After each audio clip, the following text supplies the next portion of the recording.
भूर्भुवस्वः तत्सवितुर्वरेण्यं भर्गो देवस्य धीमहि धियो यो नः प्रचोदयात्। ओम शांति शांति शांति। ओम परमपिता परमात्मा ఓం ఓముకు వందనాలు. ఋషులకు మహర్షులకు మునులకు యోగులకు గురువులకు ఆచార్యులకు అధ్యాపకులకు పెద్దలకు మాతాపితలకు అందరికీ వందనాలు. సర్వేభ్యో నమో నమః. ఓం అథ చాణక్యనీతి దర్పణ శోధపూర్ణ సంస్కరణ. భాష్యకార పరమహంస స్వామి జగదీశ్వరానంద సరస్వతి. చాణక్యనీతి దర్పణం మరొక పేరు ఏంటి చెప్పండి ఎవరైనా? చాణక్యనీతి దర్పణం మరొక పేరు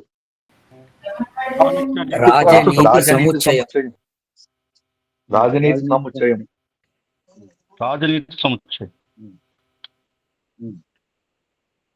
చాణక్యనీతి దర్పణ చాణక్యనీతి దర్పణ అని చెప్పేసి ఈ స్వామి జగదీశ్వరానంద సరస్వతి గారు ఈ పేరు పెట్టడం జరిగింది. చాణక్యనీతి మామూలుగా చాణక్యనీతి కూడా అంటారు. ఇందులో నిన్న ప్రథమాధ్యాయం పూర్తి చేసుకున్నాం. 17 శ్లోకాలు ఉన్నటువంటి మొదటి అధ్యాయం పూర్తి చేసుకున్నాము. స్త్రీలకు బుద్ధి ఎంత ఉంటుంది? తక్కువ ఉంటుందా ఎక్కువ ఉంటుందా? ఎక్కువ ఉంటుంది. ఎంత బుద్ధి ఎంత ఎక్కువ? పురుషుల కంటే స్త్రీలకు బుద్ధి ఎంత ఎక్కువ ఉంటుంది? 2 రెట్లు. 4 రెట్లు. 4 రెట్లు ఎక్కువ ఉంటుంది. 4 రెట్లు ఆహారం. 2 రెట్లు కావాలి. 2 రెట్లు ఆహారం కావాలి. గర్భిణీ స్త్రీలకు, పాలిచ్చే తల్లులకు, అటువంటి వారికి 2 రెట్లు అవసరం. అంటే సామాన్యంగా స్త్రీ శరీరానికి ఆహారం ఎక్కువ అవసరం. ఈ విషయం తెలియదు చాలా మందికి. పని ఉదయం లేచిన దగ్గర నుంచి రాత్రి వరకు ఎవరు ఎక్కువ పని చేస్తారు? స్త్రీలు.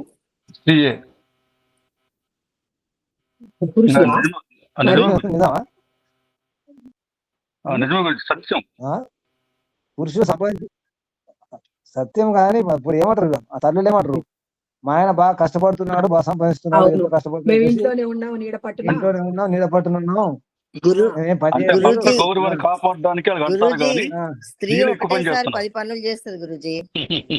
లేదన్న 10 పనులు చేస్తుంది కానీ 10 పనులు చేస్తుంది కానీ ఒప్పుకోదుగా. కానీ మీరు ఏమనుకుంటారు? మా ఆయన బాగా కష్టపడుతున్నాడు అని చెప్పేసి స్పెషల్ చేసి పెడతారు కదా. అది స్త్రీ స్వభావం కదా గురూజీ. నేను అడిగేది అది కదమ్మా. ఉదయం లేచిన దగ్గర నుంచి రాత్రి వరకు ఎవరు ఎక్కువ పని చేస్తారు? స్త్రీనే. కానీ మీరేమనుకుంటారు? విపరీతంగా అనుకుంటాం. మీ గురించి మీకే తెలియదు అసలు. తెలియదు. ఉదయం లేచిన ముందు వారికే భోజనం పెట్టాలి, వారినే చూడాలి, మనం ఇంట్లోనే ఉన్నాం కదా అనుకుంటాం. మీరు మిగిలితే తింటారు, లేకపోతే అలాగే పడుకుంటారు. అవును కదా, అందరికి పెట్టి కదా. మీ గురించి మీకే తెలియదు. మీరు చెప్తే అర్థమవుతుంది. ఇప్పుడు మీరు ముందు ప్రొద్దున ఎవరు లేస్తున్నారు?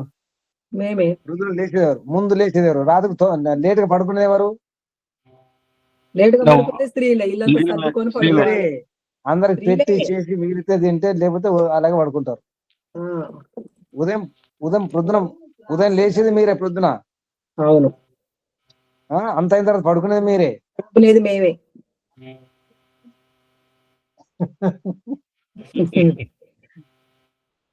మీరు ఏమనుకుంటారు? మేము నీడ పట్టున ఉంటున్నాము, ఒక పని చేయట్లేదు, మా ఆయన బాగా కష్టపడుతున్నారు అని చెప్పేసి. అవును. అసలు స్త్రీ శరీరానికి ఆహారం ఎక్కువ అవసరం, అది గుర్తుంచుకోండి. ఎందుకంటే ఎక్కువ పని చేయదు. కానీ మీరు తినట్లేదు, తప్పు మీదే. అవును, ఇక్కడ తప్పు ఏమన్నాడంటే చాణకుడు ఏమన్నాడంటే స్త్రీణాం ద్విగుణ ఆహార, స్త్రీల యొక్క ఆహారం ఎంత ఉండాలి? ద్విగుణ, 2 రెట్లు ఎక్కువ ఉండాలి పురుషుల కంటే. తింటున్నారు అసలు? పని మాత్రం బాగా చేస్తారు. ఎక్కువ పని చేసేది స్త్రీలే ప్రపంచంలో, ఎక్కువ టైం కూడా, ఎక్కువ గంటలు పని చేసేది స్త్రీలే. ఉద్యోగం చేసే స్త్రీలు కూడా ఇంటికి వెళ్ళిన తర్వాత వంట చేసేది ఎవరు? స్త్రీలే. ఇంట్లో ముందే టిఫిన్ చేసి అన్ని ఏర్పాట్లు చేసేది ఎవరు? అన్ని రకాల పనులు చేసేది ఎవరు? ఇది అర్థం చేసుకుంటే మీరు బాగుపడతారమ్మా. కొంచెం బాగుపడండి. సాహసం 6 రెట్లు కదా గురూజీ. సాహసించరు కానీ ఒకవేళ సాహసిస్తే, నిర్ణయం తీసుకుంటే మిమ్మల్ని ఎవరు ఆపలేరు. ఆ శక్తి, అటువంటి నిర్ణయం ఉంటుంది, ఆ పట్టుదల ఉంటుంది. పట్టరాదు, పట్టు విడవరాదు. మీరు పట్టరు, పడితే విడవరు.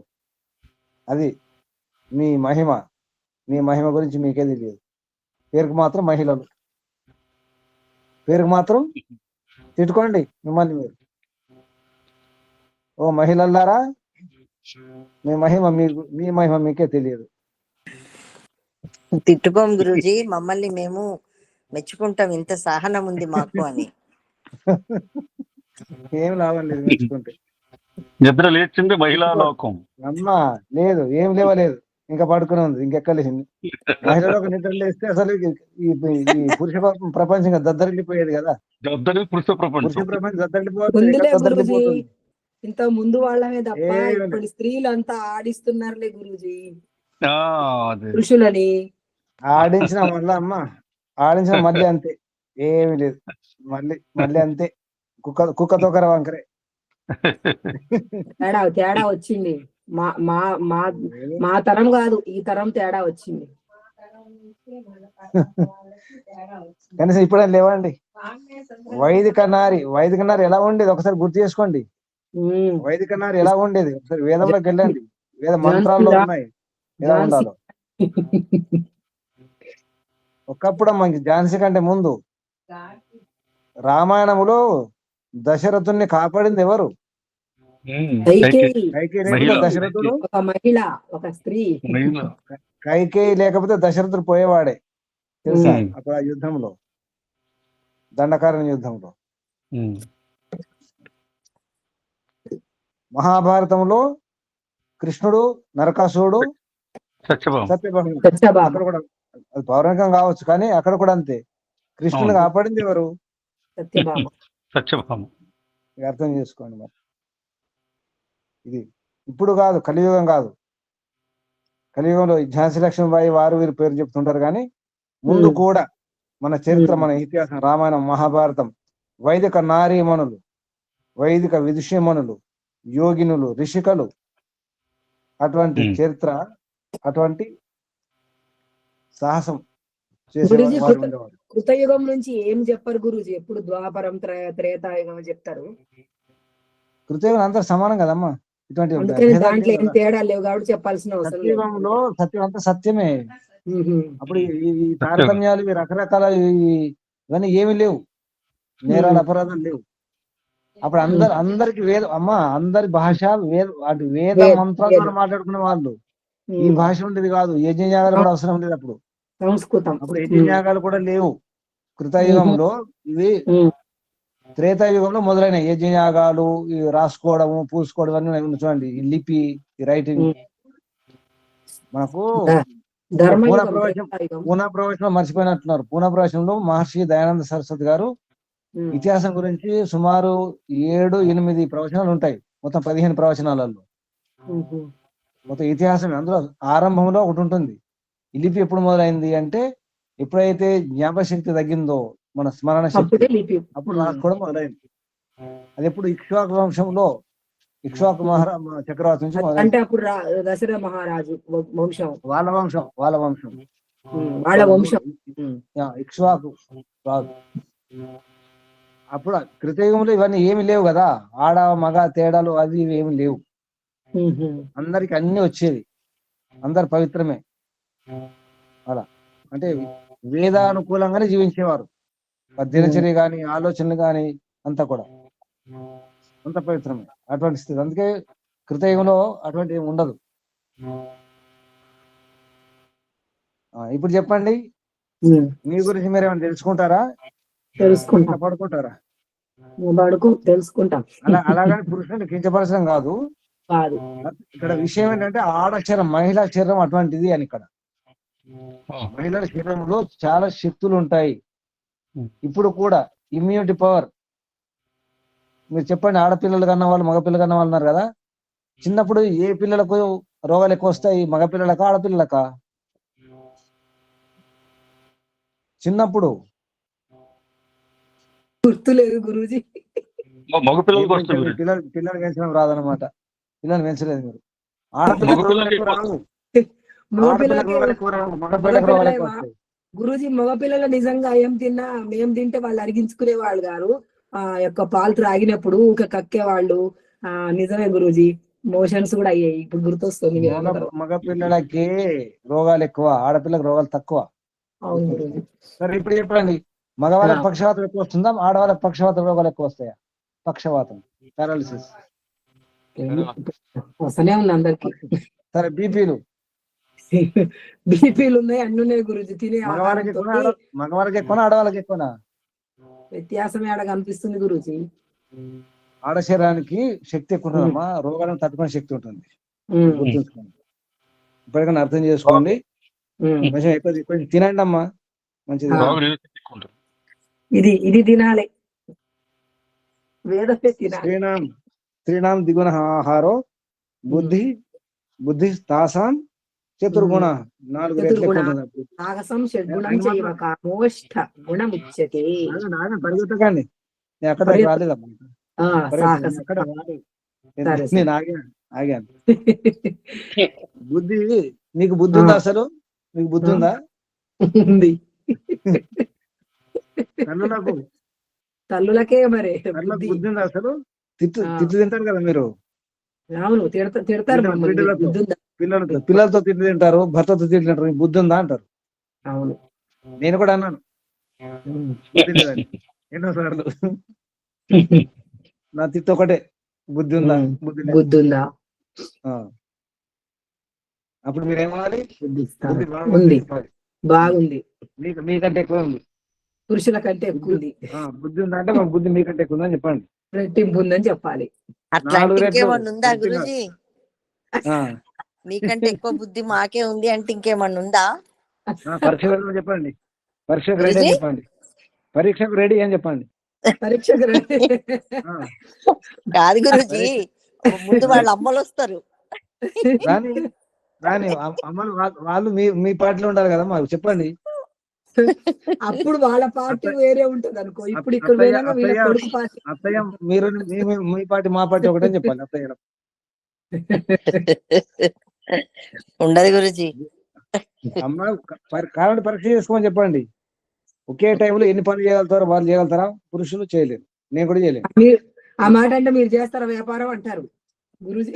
చేస్తాం, వాళ్ళకంటే బాగా చేయగలుగుతారమ్మా మీరు. ఎందుకు ఇప్పుడు ఆడవాళ్ళు ఉద్యోగాలు చేస్తలేరా, సంపాదిస్తలేరా? ఎందుకు చేయట్లేదు? షాపుల్లో ఎవరు బాగా చేస్తున్నారు? స్త్రీలే గురూజీ, వాళ్ళు ఉంటేనే ఎక్కువ మంది వస్తుంటారు. అది వేరే విషయం అమ్మా. వ్యవహారం, అసలు వ్యాపారం అంటేనే వ్యవహారం, వ్యవహారం వస్తేనే వ్యాపారం, వ్యాపారమే వ్యవహారం, వ్యవహారమే వ్యాపారం. సూత్రం గమనించండి. వ్యవహారం వచ్చిన వాడు వ్యాపారం చేయగలుగుతాడు, వ్యవహారం రాకపోతే వ్యాపారం సాగదు. మంచి వ్యవహారం ఎవరు చేస్తారు? ఇంట్లో కానీ బయట కానీ? స్త్రీలే చేస్తారు. ఏంటి తెలియదు మంచి వ్యవహారం ఎవరు చేస్తారు? ఇంట్లో కానీ బయట కానీ? మేము ఇక్కడ ఎంతమంది ఉన్నాం అందరం మగవాళ్ళకు. అసలు మగవాళ్ళకు తోచదమ్మా, సమయానికి ఎలా ఉండాలో తోచదు. సమయానికి ఎలా వెంటనే డైవర్ట్ కావాలో, మైండ్ డైవర్షన్ ఎలా చేసుకోవాలో తెలియదు మగవాళ్ళకు. అంత తొందరగా డైవర్ట్ కాలేరు, మీకు తొందర అవుతుంది. ఒక చపల చిత్తం వచ్చింది కదా, స్త్రీల మనసు చపల చిత్తం అని. చపలం అంటే ఏంటి? ఒకసారి వెంటనే మారిపోతుంది. చపల చిత్తం అంటే తొందర క్విక్ గా మనసు తొందరగా సెట్ చేసుకుంటారు. అది ఎవరు చేసుకుంటారు? మగవాళ్ళు చేసుకుంటారా? చేసుకోరు. ఉన్నారా? పురుష పొంగలు తిట్టుకోండి మిమ్మల్ని మీరు. ఒప్పుకోండి ఇప్పుడైనా. ఎంతమంది ఉన్నారో చూసుకోండి. ఒప్పుకుంటున్నారా 2, లేదా? 3, 4, 5, 6, 7, 8 మంది మేమే తక్కువ. మేము నలుగురమే ఉన్నట్టున్నాం. తక్కువ మీ శక్తి ఎక్కువ ఉంటదమ్మా. అవును. మీ శక్తి ఎక్కువ అమ్మా. అంటే మా రెట్లు సుజాత గారు 4 రెట్లు, గురూజీ ఒక్కొక్కళ్ళకి 4 రెట్లు మేము మీరు నలుగురం, ఏమన్నారు? 4, వాళ్ళ తల్లులు ఊరుకుంటారు, వాళ్ళ తల్లులు ఊరుకుంటారు అన్నారు చూడండి. మేము ఇలాంటివి ఒప్పుకోరు అన్నారు కదా. తర్వాత ఏంటంటే మీకు సమాధానం చూడండి. సాహసం చెప్పండి. సాహసం షడ్గుణం ఉన్నది. సాహసం షడ్గుణం చేయవ. మీరు సాహసం చేస్తే 6 మీరు రెట్లు. సాహసం చేయక 6 రెట్లు. సాహసం చేస్తే 6 రెట్లు ఎక్కువ ఉంటుంది సాహసం. అంటే 6 అప్పుడు రెట్లు సాహసం ఎక్కువ. స్త్రీకి స్త్రీయే శత్రువు అని అయిపోతుంది గురూజీ. అంటారు కదా, ఆడదానికి ఆడదే శత్రువు అని. అది తయారైతుంది ఇంట్లో. చేస్తే మీరు ఏమైనా చేయగలుగుతారమ్మా. సాహసం ఏమైనా చేస్తారు. అందుకే సహనంతో సాధిస్తున్నాం గురూజీ. నేను చెప్పిన వాక్యం మర్చిపోయారా? సహనంతో సాహసం, సాహసంతో సహనం. సహనం ఉండాలి కానీ సాహసంతో ఉండాలి. సాహసం చేయాలి కానీ సహనంతో ఉండాలి. సహనం లేని సాహసం పనికిరాదు. సహనం లేని సాహసం. ఈ వాక్యం రాసుకోండి. సహనం లేని సాహసం పనికిరాదు. సహనం ఉండాలి కానీ సాహసం కూడా ఉండాలి. సాహసం చేస్తే సహనం ఉండాలి, సహనం ఉంటే సాహసం ఉండాలి. 2 శబ్దాలు గుర్తుంచుకోండి. సహనం కూడా ఉండాలి కానీ సాహసం కూడా ఉండాలి. సాహసం చేయాలి సహనంతో. సాహసం సహనంతో. ఇక చివరి వాక్యం కామ అష్టగుణ ఉచ్యతే. శబ్దాన్ని గమనించండి. శ్లోకంలో ఉచ్యతే అన్నారు. అంటే చాణకుడు ఏమంటాడు? నేను చెప్పట్లేదు అన్నారు, అంటారు అంటారు. ఉచ్యతే అంటారు, వీళ్ళు అంటారు అంటారు. ఇది చాణకుడు తన సొంత అభిప్రాయం కాదు, సొంత నిర్ణయం కాదు. ఉచ్యతే అనే శబ్దం గమనించాలి. అలా అంటారు, అనబడుతుంది అంటే నేను అనట్లేదు. అనబడుతుంది అంటే శరీరాన్ని గమనించుకొని చూసుకోవాలని అర్థం. ఇక్కడ కామ అంటే కామవాసన, కామోద్రేకం, కామశక్తి అని కాదు. ఇక్కడ రాశారు కామశక్తి అని రాశారు కానీ అది కాదు. మీకు చాలా అవసరాలు ఉంటాయి. చెప్పండి, మగ శరీరానికి ఎక్కువ అవసరాలు ఉంటాయి, ఆడ శరీరానికి ఎక్కువ అవసరాలు ఉంటాయా? ఆడవారికి ఎక్కువ అవసరాలు ఉంటాయి. సంపాదించేది కూడా వారు మా కోసమే. ఈ అవసరాలు కేవలం మీ గురించి కాదు, మీ పిల్లల గురించి కూడా ఉంటాయి కదా. ఇప్పుడు పాలిచ్చే తల్లులు ఉంటారు. అప్పుడు పిల్లకి ఎన్ని అవసరాలు ఉంటాయి? పిల్లల గురించి, మీ గురించి, లేదా గర్భిణీ స్త్రీ అనుకోండి, తర్వాత పిల్లల్ని పెంచేటప్పుడు అనుకోండి, పెంచినాక పెద్దవాళ్ళు అయినా కూడా కొన్ని తండ్రికి చెప్పుకోలేని ఎన్ని కోరికలు ఉండాలి. ఇప్పుడు ఇల్లు చూడాలంటే మీరు ఎన్ని చూడాల్సి వస్తుంది? పసుపు, పప్పులు, ఉప్పులు, జీలకర్ర ఉందా, అవి ఉందా, ఇవి ఉందా, ఆవాలు ఉన్నాయా, చివరికి అగ్గిపెట్టి ఉందా, పాత్రలు ఉన్నాయా, పప్పులు ఉన్నాయా, ఉప్పులు ఉన్నాయా అని చూడాలి కదా. మరి ఎన్ని కోరికలు ఉంటాయి మీకు? మీకు కోరికలు ఎక్కువ. అందుకనే ఆ కోరికలు మీకోసం కాదు. ఈ కామం అంటే ఈ కామనలు, కోరికలు, అవసరాలు రాసుకోండి. కామనలు అంటే అవసరాలను రాసుకోండి. ఇది అర్థం కాక ఆడవారికి ఈ కామం ఎక్కువ ఉంటుందని చెప్పేసి అది వ్యతిరేకంగా తీసుకున్నారు. అది కాదు. ఆడ శరీరంలో ఇవన్నీ అవసరాలు ఉంటాయి. ధర్మ అర్థ కామ మోక్షం. అక్కడ కామం అంటే ఏంటి? అది కూడా కోరికనే కదా. కామం పురుషార్థం. అర్థ కామ మోక్షం చతుర్విధ పురుషార్థములు. పురుషుని యొక్క అర్థములు. పురుషుడు, జీవుడు, ఆత్మ, అర్థము, ప్రయోజనము. జీవుని యొక్క ప్రయోజనాలు ధర్మము, ధర్మపూర్వకంగా అర్థము, ధర్మార్థం. దాన్ని బట్టి కామనలు ఉండాలి. అన్ని కలిపి దేని కొరకు ఉండాలి? చివరికి మోక్షం కొరకు ఉండాలి. మన కోరికలు, మన కామనలు ఒకవేళ ఈ కామన అనుకున్నప్పుడు కూడా అమ్మా, ఒకవేళ కామాసక్తి, ఈ కామవాసన, ఇది కూడా దేని కొరకు? మోక్షం కొరకే. ఇది కూడా అర్థం చేసుకోండి. సంతానం కావాలి కదా. మరి సంతానం కావాలంటే ఇది కూడా ఉండాలి కదా. సంతానం ఊరికి రాదు కదా. మంచి సంతానం కావాలంటే మంచి కామన కూడా ఉండాలి. ఇది విషయం. అక్కడ శబ్దం ఉచ్యతే, ఇది పట్టుకోండి. చివరికి ఈ శ్లోకంలో ఉచ్యతే అనే శబ్దం ముఖ్యం. అర్థమవుతుందా? తర్వాత తిట్లో వస్తే, అందుకే చెప్పినాను. తర్వాత తిట్లో ఒక శ్లోకం ఉంది.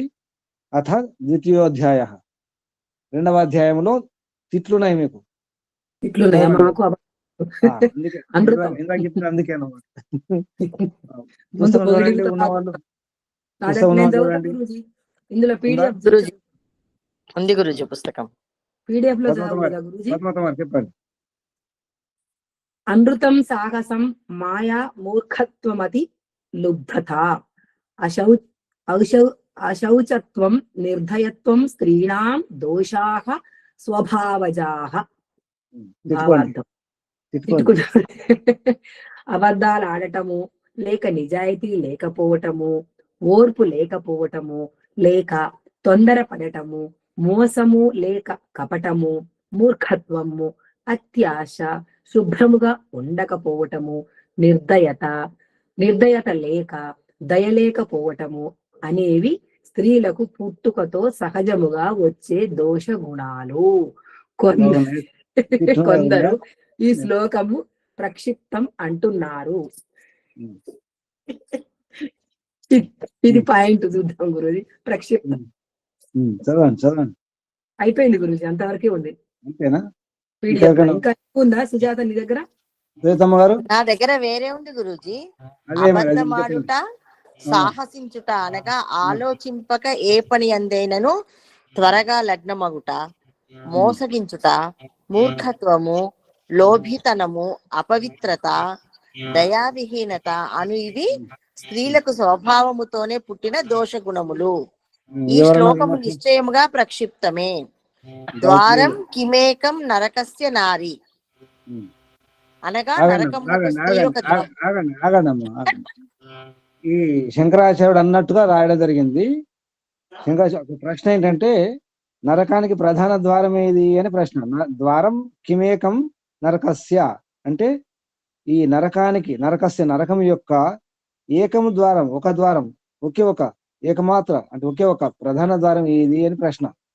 దాని వెంటనే సమాధానం నారీ. నరకానికి ద్వారి నారి అని శంకరాచార్యుడు అన్నట్టుగా చెప్పడం జరుగుతుంది. శంకరాచార్యుడు ఏం అనలేదు, కానీ మధ్యకాలంలో వచ్చినటువంటి వాక్యం అది. నరకానికి ద్వారి, నరకం ఏమైనా ఉందా అంటే ఇక నారి ఉంటే నరకం మాట. నిజానికి నారి ఉంటే నరకం ఉంటుందా, స్వర్గం ఉంటుందా? మోక్షం వస్తుంది నారి ఉంటే. ఇక వివరణ ఉందా? నారి అంటే ఇంకా వేరే అర్థాలు ఏమైనా ఉన్నాయా గురూజీ?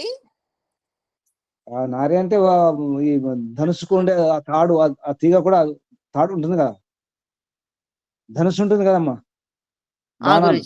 అవును గురూజీ, దాన్ని నారి అంటారు. అవును గురూజీ. స్త్రీని నారి అంటారు. నారి అంటే అర్థం తర్వాత చెప్తాను, మీరు ముందు తిట్టుకోండి. చెప్పండి. ఇంకా ముందు శ్లోకంలో అంతా పోడిండ్రు, అదే మాదే అన్నారు. తర్వాత ఇప్పుడు ఇట్లా వచ్చింది. ఇంకేముందాం? అంతేనా సుజాత? గురూజీ అది ఇక్కడ ఆ నరకమునకు స్త్రీ ఒక ద్వారం అని స్త్రీల విషయంలో సమాజంలో హీన మనోవృత్తి ఉన్న సమయంలో ఎవరో ఈ శ్లోకమును వ్రాసి చాణక్య నీతిలో ప్రక్షిప్తం చేసి ఉందరు. మూర్ఖత్వము స్త్రీలకు స్వాభావిక గుణం అయినచో ఏ స్త్రీకి జ్ఞానం ఉండరాదు. అట్లే నిర్దయత కూడా స్త్రీలకు స్వాభావిక గుణము కాదు. స్త్రీ సాక్షాత్తుగా దయామూర్తి. బుద్ధిమంతుడైన చాణక్యుడు ఇట్టి మూర్ఖత్వము కల వచనములను వ్రాయుడు. మరియు అబద్ధమాడుట స్త్రీలకు సహజ గుణమా అయినతో స్త్రీ ఎన్నడూ సత్యము చెప్పజాలదు.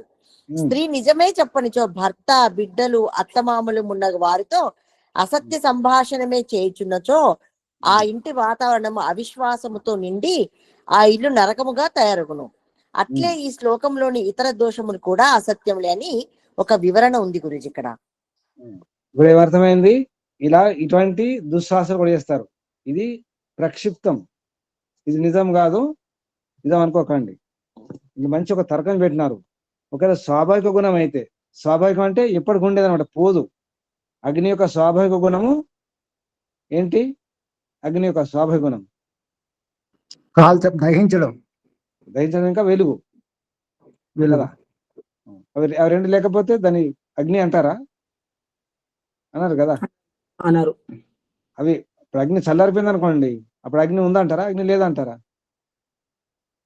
మొత్తం ఏమి లేకపోతే అగ్ని లేదంటారా? వేడి లేదు, వెలుగు లేదు, మండడం లేదు, అగ్ని లేదంట కదా.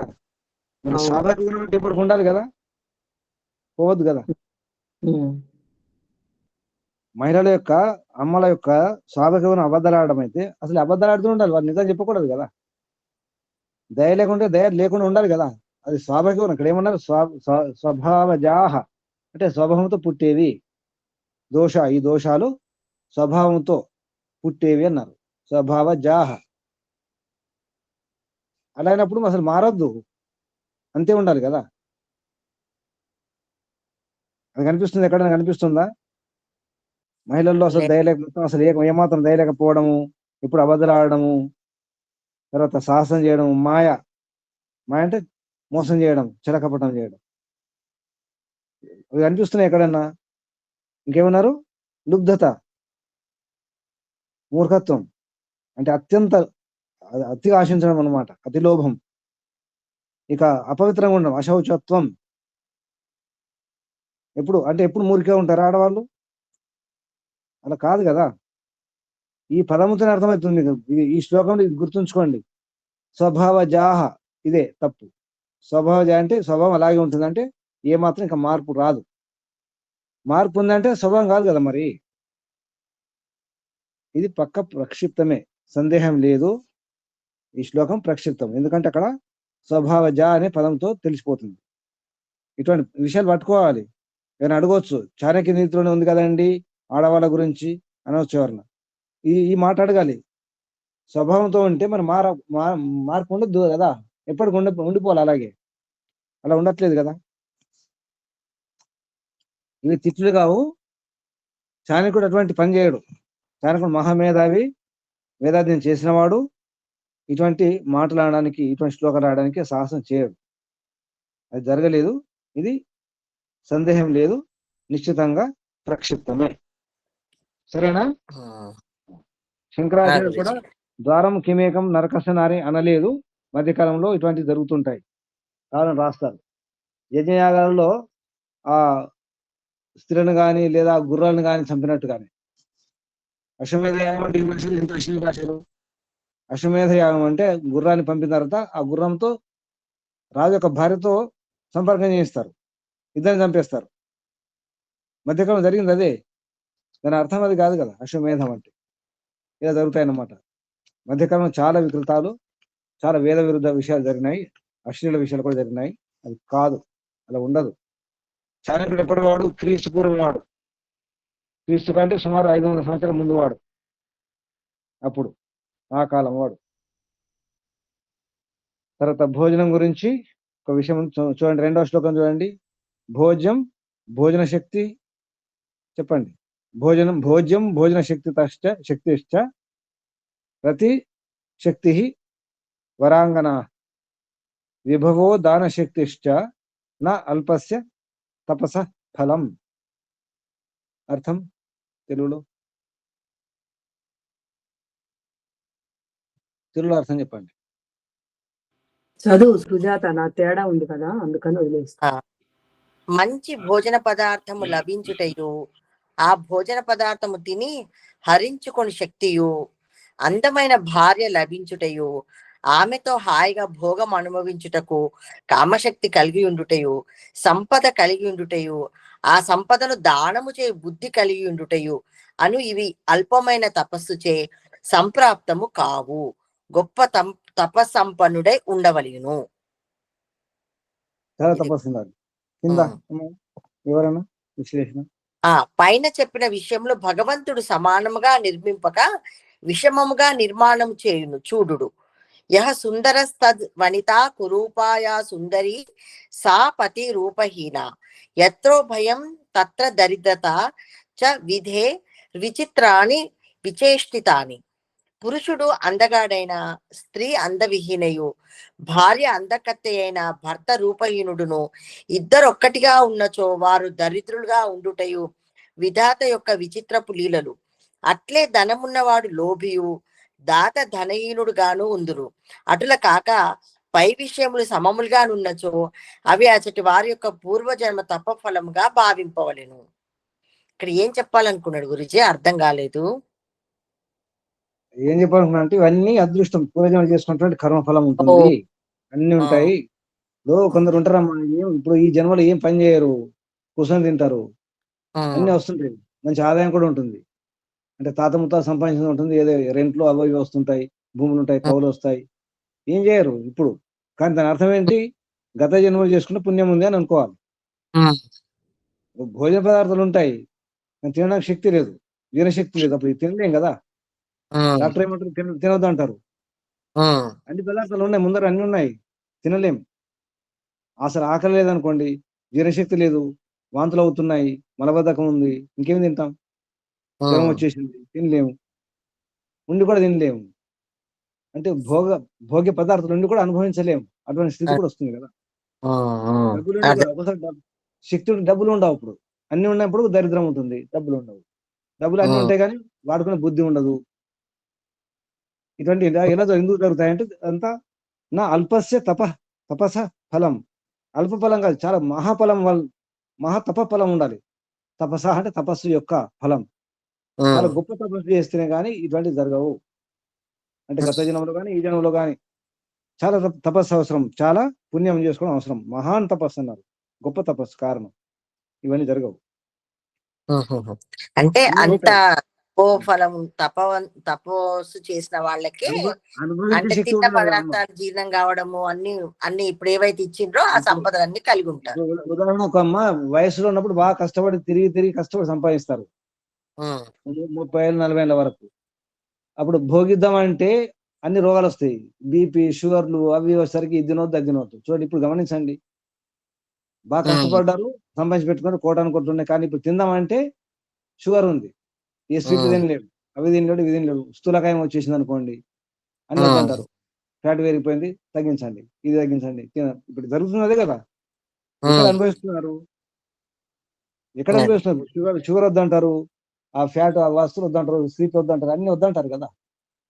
అదే కదా గురించి, ఉప్పు తింటే ఉష్ణం, పప్పు తింటే పైత్యం, ఏం తినలేరు, స్వీట్లు తినలేరు, అది తినలేరు, మంచి పదార్థాలు తినలేరు. బాదం తింటే ఒక సమస్య, ఏదైనా బలమైన పదార్థం తింటే వాళ్ళు పడవు, తాలింపులు పడవు, కొందరికి హల్వాలు పడవు, 7% కూడా పడవు. ఇవన్నీ ఎన్నో ఉన్నాయి కదా. ఒక వయసులో అప్పుడు తిందామంటే అప్పుడు డబ్బు లేదు, డబ్బులే కష్టపడ్డారు పేదరికం వల్ల. ఇప్పుడు తిందామంటే డబ్బులు ఉన్నాయి కానీ జీర్ణశక్తి లేదు, అలా ఉంటుంది అనమాట. కాబట్టి ఇదంతా తపస్సు ఫలం, పుణ్యం చేసుకోవాలి. దాని అర్థం ఏంటి? జాగ్రత్తగా కర్మ చేసేటప్పుడు జాగ్రత్త కర్మ చేయాలి బుద్ధితో అని అర్థం. అంటే తెలుసుకొని చేస్తే మంచిది. వేదానుకూలంగా, ఆయుర్వేదానుకూలంగా గనక ఆహారం, వ్యవహారం, విహారం మార్చుకుంటే ఆరోగ్యం బాగుంటుంది. నాలా ఉండొచ్చు. ఎవరిలాగా ఉండొచ్చు? ఎవరిలాగా? ఓం గురుజీ లాగా, నాలాగా ఉండొచ్చు. ఒకేసారి బాగా తినాలని అనుకోకూడదు. గుర్తుంచుకోండి, నా సూత్రం ఇదే. ఇప్పుడు ఒక వయసు ఉన్నప్పుడు బాగా తినాలి, ఇప్పుడు బాగా తినేసాం అనుకోండి, ఉదాహరణకు బ్యాలెన్స్ అనుకోండి, ఉన్న బ్యాలెన్స్ ఖర్చు చేసుకుంటే నిల్లు కదా, ఖాళీ అయిపోతుంది కదా. అవును. కొంచెం కొంచెం ఖర్చు చేసుకుంటే ఎక్కువ రోజు తినచ్చు కదా. ఏదైనా వస్తుంది అనుకోండి, ఒకరోజు కూడా మొత్తం తినేయచ్చు. అదే కొంచెం కాపాడుకుంటే తింటే 4 రోజులు తినచ్చు కదా. అదే నా సూత్రం. ఇప్పుడు కూడా జీర్ణశక్తి సమస్య లేదు నాకు. అలా ఒకప్పుడు తిన్న జీర్ణమయ్యేది కాదు, అప్పుడు అన్ని సమస్యలు, ఆరోగ్యం సమస్యలు అన్నీ ఉండేవి. ఇప్పుడు ఆ సమస్యలు లేవు, ఏ నొప్పులు లేవు, ఏ బాధలు లేవు, ఏ సమస్యలు లేవు, ఏ చింత లేదు, ఏ బెంగా లేదు. అలా ఉండవచ్చు, మీరు కూడా ఉండవచ్చు. కావాలంటే నా దగ్గర చాలా రహస్యాలు ఉన్నాయి నాలా ఉండాలంటే. ఉండాలనుకుంటున్నారా? సంతోషంగా, ధైర్యంగా, ఉత్సాహంగా. ఎవరు మాట్లాడారు? మీరే ఉండాలనుకుంటే తిండ మానేది గురించి. అదేం లేదు, అదుపులో ఉంచుకొని తినాలి. ఆకలి ఇస్తుంది తినాలి, లేకపోతే ఊరుకోవాలి. సూత్రం ఒకటి, ఆకలి అనిపిస్తుంది తినాలి, లేకపోతే ఆగండి, తినకండి. ఎంత మంచి పదార్థం ఉన్నా, రుచికరం ఉన్నా తినవద్దు, వద్దంటే వద్దు, అలా ఉండాలి. తర్వాత సూత్రం, ఇల్లు ఎలా ఉండాలి, ఎలా ఉంటే బాగుంటుంది, అసలు ఏది స్వర్గం? ఇల్లే కదా, స్వర్గం అంటే ఇల్లు కదా. ఎటువంటి ఇల్లు స్వర్గం? ఆ విషయంలో 3వ శ్లోకం చూడండి. యస్య పుత్రో వశీభూతో అంటే యస్య ఇక్కడ పుత్రః యస్య పుత్రః వశీభూతః యస్య పుత్రో వశీభూతో భార్య ఛందానుగామిని ఛంద అనుగామిని విభవే యశ్చ విభవే యశ్చ సంతుష్టః తస్య సంతుష్టః తస్య సర్గ ఇహైవ హి సర్గం ఇక్కడే ఉంది సర్గ ఇహైవ ఇహ ఏవ హి నిశ్చయంగా ఖచ్చితంగా ఇక్కడ సర్గం ఉంది ఎక్కడ ఉందో చెప్పండి తెలుగులో అర్థం చెప్పండి ఎవనికి పుత్రుడు వశమందుండునో ఎవని భార్య అతని ఇచ్చానుసారముగా ప్రవర్తించునో ఎవడు తన సంపద చే సంతుష్టుడగునో అట్టి వానికి ఇక్కడే స్వర్గము. అయితే ఇక్కడ మరి ఒకరు చెప్పిన దానిని చూడుడు అని ఒక వివరణ ఇచ్చిండు గురుజీ, చదవమంటారా? అస్తి పుత్రో వశే చెప్పండి. అస్తి పుత్రో వశే యస్య భృత్యో భార్య తథైవచ అభావే నతి సంతోషః స్వర్గస్థోసౌ. అది అభావే సతి ప్రింటింగ్ అభావే సతి సంతోషః స్వర్గస్థోసౌ మహీయతే. ఎవని యొక్క పుత్రుడు సేవకుడు భార్య మహీతలే చివరికి మహీతలే మహీయతే అని ఉంది గురుజీ ఇక్కడ. మహీతలములో ఈ భూమి మీద ఈ భూతలం అనమాట. మహి అంటే భూమి, ఈ భూతలం మీద మహీతలే కరెక్ట్ చేసుకోవాలి గురుజీ ఇక్కడ. ఎవని యొక్క పుత్రుడు సేవకుడు భార్య వాని వశమున ఉందురో అట్లే ఎవడు ధనము లేకుండాను సంతుష్టుడుగా ఉండునో అట్టివాడు భూతల మందే సుఖమును అనుభవించును. కపిలాచార్యుడు తన తల్లియకు దేవహూతితో స్వర్గ నరకముల గూర్చి చెప్పినది చూడుడు. అత్రైవ నరకః స్వర్గ ఇతి మాతః ప్రచక్షతే యా మాత దీర్ఘం మాతా ఇక్కడ మాతః అనే ఉంది గురుజీ. మాతా దీర్ఘం. అత్రైవ నరకః స్వర్గ ఇతి మాతః అనే ఉంది. మాతా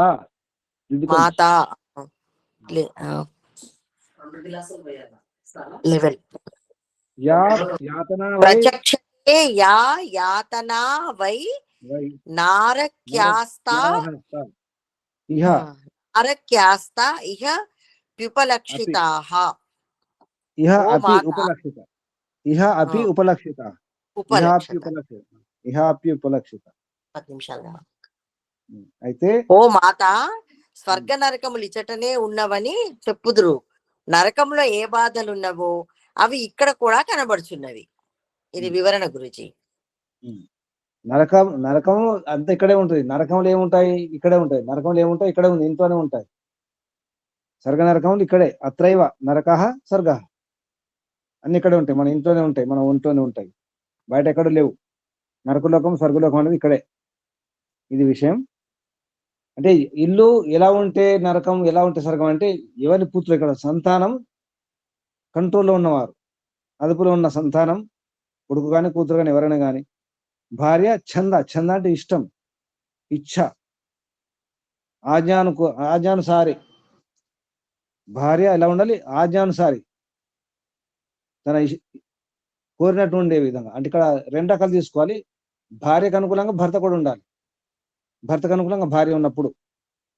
అలాగే మనం లభించిన దాంతో సంతృప్తిగా ఉండాలి. ధనం విభవే యః చ సంతుష్టః. విభవం అంటే వైభవం, ధనైశ్వర్యం, సంపాదన ఎంత ఉంటుందో ఉన్నదాంతో సంతృప్తిగా ఉండాలి, ప్రయత్నం చేస్తుండాలి. అదే స్వర్గం ఇక్కడే. అప్పుడు స్వర్గం అన్నమాట. తర్వాత శ్లోకం. తే పుత్రా ఏ పితుః భక్తాః. తే పుత్రా ఏ పితుర్భక్త. ఇక్కడ పితుః అవుతుంది. అది ఏ తే పుత్ర ఏ పితుర్భక్తాః స పిత యస్తు పోషకః తన్మిత్రం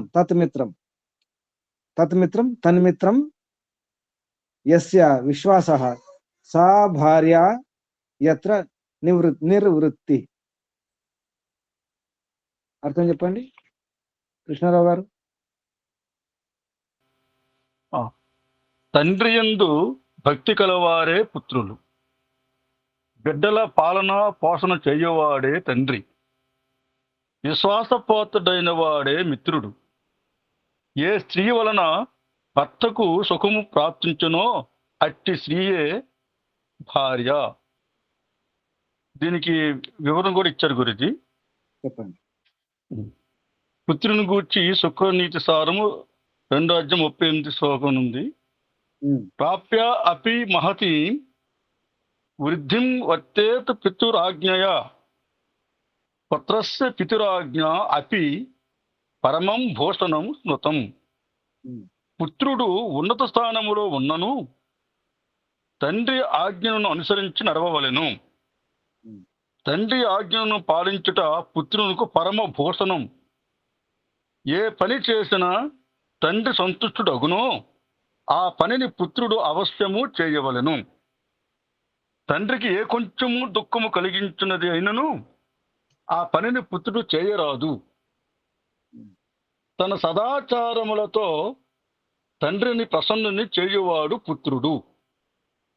ఎల్లప్పుడూ భర్త యొక్క శుభమును కోరినట్టుదియే భార్య. సుఖదుఃఖ సమయాలలో వెంట ఉండి ఒకే రీతిగా ఉండేవాడు మిత్రుడు. ప్రపంచములో ఈ ముగ్గురు పుణ్యాత్ములకే లభించరు. పుణ్యాత్ములు లభిస్తారు. బాగా గుర్తుంచుకోండి. ఇది పుణ్యం చేసుకోవాలి. పుణ్యం చేసుకోవడం అంటే మన వ్యవహారం, తల్లిదండ్రుల వ్యవహారం బట్టి కూడా ఉంటుంది, ఇంట్లో పరంపరను బట్టి కూడా ఉంటుంది. కాబట్టి ప్రయత్నం చేయాలి. అది ఎక్కడ మొదలవుతుందంటే భార్యాభర్తలు ఇరువురు సరిగా ఉన్నప్పుడు, సమన్వయం చేసుకున్నప్పుడు. భార్య యత్ర నిర్వృత్తి, ఎక్కడ అంటే భార్య వలన సుఖం లభించాలి, భర్త వలన భార్యకు సుఖం లభించాలి. అప్పుడే నిర్వృత్తి అంటే నివారణ జరగాలి. సమస్యలు, కష్టాలు, బాధలు నివారణ జరగాలి. ఒకరి సమస్య ఒకరు నివారణ చేసుకోవాలి. అప్పుడే అక్కడ మొదలవుతుంది. అది మొదటి ఉపాయం. అది దాన్ని బట్టి పిల్లలు ఉంటారు. ఇక మిత్రులు మన వ్యవహారం బట్టి మిత్రులు ఉంటారు. కానీ మిత్రం యస్య విశ్వాసం గల వాడే, అలా ఉంటేనే మిత్రుడు. పితుర్భక్తి, భక్తాహ. తండ్రి యొక్క, ఇక్కడ తండ్రి అంటే పిత అంటే కేవలం పిత మాత్రం ఉండదు, మాతాపిత రెండు ఉంటాయి. ఇక్కడ పితరులు అన్న మాట వస్తే మాతాపిత ఇద్దరు. పితరులు అంటే మాతా పిత, పెద్దలు కూడా పితరులు. పితృయజ్ఞం అంటాం. పంచమయజ్ఞం పితృయజ్ఞం అంటే అందులో మాతృయజ్ఞం కూడా ఉంటుంది. పితృయజ్ఞం అంటే కేవలం పిత మాత్రమే కాదు, పెద్దలు, అమ్మ నాన్న అందరూ వస్తారు. ఇక్కడ పితుహు అన్నారు. పితుహు భక్త అంటే మాతాపితలు ఇద్దరికి భక్తి ఉండాలి. వాళ్ళ పట్ల భక్తి అంటే చెప్పినట్టు వినాలి, ఇబ్బంది కలిగించకూడదు, కష్టపెట్టకూడదు సంతానం తల్లిదండ్రులకు. కేవలం పిత అనుకోకండి, ఇందులో మాత కూడా వస్తుంది. పిత అనగానే మాత కూడా, అది గుర్తుంచుకోండి. అది విషయం. తర్వాత 5వ శ్లోకం.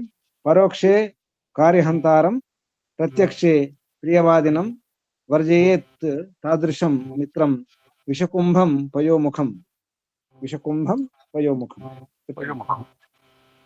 చాటున కార్యములకు హాని కలిగించుతూ ఎదుట తియ్యని మాటలాడునట్టు మిత్రుని పయోముఖ విషకుంభమును వలె విడువవలెను. కడవ లోపలనంతయు విషముండి కడవ మూతి దగ్గర పాలు కల దానిని పయోముఖ విషకుంభం అందరు. మరి ఎవరిని ఇవ్వలేదు గురించి. మేకవన్నీ పులులు, మేకలాగా ఉంటాయి కానీ పులులే. మేకవన్నీ మేక రంగులు ఉంటాయి. పులుల రంగు వేరు, మేకల రంగు వేరు కదా. అవును. మేక రంగు పూసుకుంటే అది మేక కాదు కదా, పులే కదా. విషకుంభమే. పాలు, ముఖంలో పాలు ఉన్నాయి. అంత మాత్రాన మాటలు బెల్లం మధురం, లోపల అంత విషమే. వాళ్ళని ఏం చేయాలి? వర్జయేత్, విడిచిపెట్టండి. పరోక్ష కార్యహంతరం, పరోక్షంగా కార్యం ఏం చేస్తారు? వారు నష్టం చేస్తారు, చెడగొడతారు. ప్రత్యక్షంగా చేస్తారు ప్రియవాదినం, బయట తీపి మాటలు ఉంటాయి. అటువంటి వారిని ఏం చేయాలి? విడిచిపెట్టేసేయాలి. జాగ్రత్త ఉండాల్సి వస్తుంది వ్యవహారంలో. చాణక్యుడు అనుభవం రాసినటువంటి శ్లోకం ఇది. పరోక్షంగా కార్యహంతారం అంటే మన కార్యాలను మన పనులను చెడగొడతారు లోపల. ప్రత్యక్షంగా ప్రియవాదినం ప్రియంగా మాట్లాడే అటువంటి వారిని వర్జయేత్ విడిచిపెట్టండి. తాదృశం అటువంటి మిత్రుడిని కూడా మిత్రుడే అటువంటి మిత్రులు ఉంటారు, బంధువులు ఉంటారు, జాగ్రత్త. ఉదాహరణ ఏంటంటే విషకుంభం, కుంభం అంటే కుండ, విషం కుండ, అది లోపలంతా విషమే, బయట మాత్రం ఆ ముఖం దగ్గర మాత్రం పయ అంటే పాలు ఉంటాయి. ఇటువంటి వ్యవహారం జాగ్రత్త ఉండాలి. ఇక్కడ నారి అని ఇంతకుముందు అడిగారు. నారి అంటే ఏమర్థం వచ్చింది? నర పదం విన్నారు కదా. నర అంటే ఎన్నోసార్లు చెప్పుకున్నాం. నర అంటే ఏంటి? రమించని వారు. రమించని వాడు, అంటుకొని వాడు, ముట్టుకొని వాడు, విషయాసక్తి లేనివాడు అని అర్థం. నారి అంటే కూడా అదే అర్థం. సుజాత వారు వెళ్ళిపోయినట్టున్నారు. నారి అని అదే అర్థం. నారి అన్న ఇక్కడ నరకానికి ద్వారం అన్నారు కదా. నారి అంటే నిజానికి నారి అంటే అర్థం ఏంటి? ఏది అంటుకోదు, ఏ విషయాసక్తి లేదని అర్థం నారి అంటేనే. నారి అంటే మరొక అర్థం ఉంది. నారి అంటే అటు ఇటు జోడించేది నారి, కలిపేది నారి. తల్లిగారింటికి అత్తగారింటికి కలుపుతుంది కదా, అవును, దారం లాగా. ఆ ధనుసు ఉంటుంది కదా, విల్లు, రెండు చివరిని కలుపుతుంది కదా. ధనుసు రెండు చివరిని కలిపేది నారి, వింటి నారి అంటారు. విల్లు తల్లిగారింటికి అత్తగారింటికి కలిపేది నారి అంటే ఆ రకంగా నారి. ఇక్కడ నారి అంటే నా రమ అంటే నరలాగానే, నరనారీమణులు అంటారు. రెండు అర్థాలు ఒకటే. సామాన్యంగా విచిత్రం అనిపిస్తుంది. పత్ని అన్న పతి అన్న ఒకటే అర్థం వస్తాయి, ధాతు ఒకటే. భార్య భర్తలు సుమారు అర్థం ఒకటే. అలాగే నరనారీమణులు అర్థం ఒకటే. రాసి పెట్టుకోండి. నారి అంటే ఏది అంటకుండా ఉండేది నారి, విషయాసక్తి లేనిది, రమించనిది అర్థం వస్తుంది. నరుణ్లాగానే. నా కర్మ లిప్పితే నరే కుర్వన్నే వేహ కర్మ అని ఆ మంత్రం వస్తుంది, నరశబ్దం. ఇది వివరణ. నారి అంటే నరకానికి ద్వారం కాదు, నిజానికి స్వర్గానికి ద్వారం. అక్కడ నరకపాదం తీసేసి స్వర్గం పెట్టుకోవాలి. కిమేకం స్వర్గస్య ద్వారం. ఇక్కడ సూత్రం మార్చుకోవచ్చు మీరు. కిమేకం స్వర్గస్య ద్వారం నారి. స్వర్గానికి దారి ఎవరు అంటే ఇక్కడ ఏకం అంటే ఒకే ఒక దారి, ప్రధాన ద్వారము. ప్రధాన ద్వారము నారే. ఇంట్లో అమ్మ ఉంటే సంతోషమా సుఖమా కాదా? ఇంట్లో అమ్మ ఉంటే, భార్య ఉంటే. ఇప్పుడు అర్థమైందా? ఏమర్థమైంది? ఇంట్లో అమ్మ ఉంటే సుఖం. స్వర్గానికి ద్వారం అమ్మే, భార్యే. నరకానికి ద్వారం నారి కాదు. ముగించేద్దామా? ఈరోజు ఏం తెలుసుకున్నారు? నీతి చెప్పండి.